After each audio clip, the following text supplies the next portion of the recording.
Okay, here's a quick video. Just like you mentioned, it all starts in Blender. So I am in Blender with my default scene. I'm simply going to remove that, file, import, and I'm going to go search a random asset, glTF, and let's say NRG tank. Okay, import that. Now, if I go in shading, this is exactly what is going to be imported. This is using a principal BSDF, very standard. This is one object, but let's say that you are exporting an object that have like multiple pieces.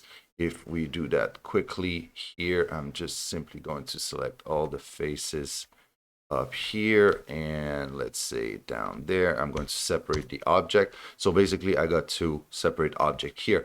If your model is built in separated pieces, what you can do is to simply parent them. So I'm selecting this one and I want the root to be that one, Control P, and I have now connected them. So when I move my root, everything else move along with it.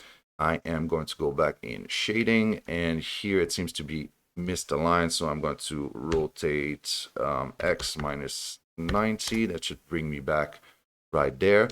And the rotation is also applied here. So all I have to do right now is to select everything and file, export, glTF. I'm going to dump that on my desktop here and export. I am going to go back in my NRGeditor, and I am going to create a new project using a default template. Project path, let's dump that on my desktop as well. Create, and I'm going to access my first render layer here, and I am going to select on the library, asset, import my NRG tank, open that up, import, and done.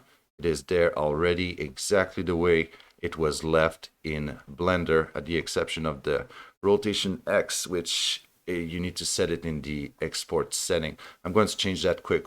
If you notice here, when I select these objects, they are basically static object. By default, unless specified, they are considered as static objects since most of the objects are static. So I'm going to remove that, and I'm going to unclick the sticky here, and I am going to put that back at 0 here.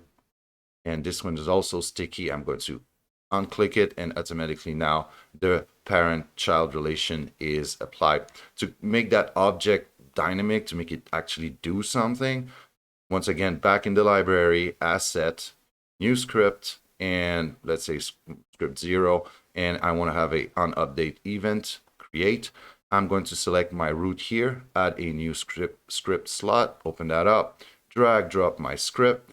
Now I'm going to jump to coding, select my script, and all I have to do here is say something like this. An example, rotation.z equal to this rotation.z plus 0.5, and I am going to ensure that my object is actually Euler angle, which is correct, and not quaternion. Instead, it's not going to rotate much, and that's it. There you go. As soon as there's a keyboard or a mouse update, the editor will be refreshed, or you can simply increase the application time, and there you have it.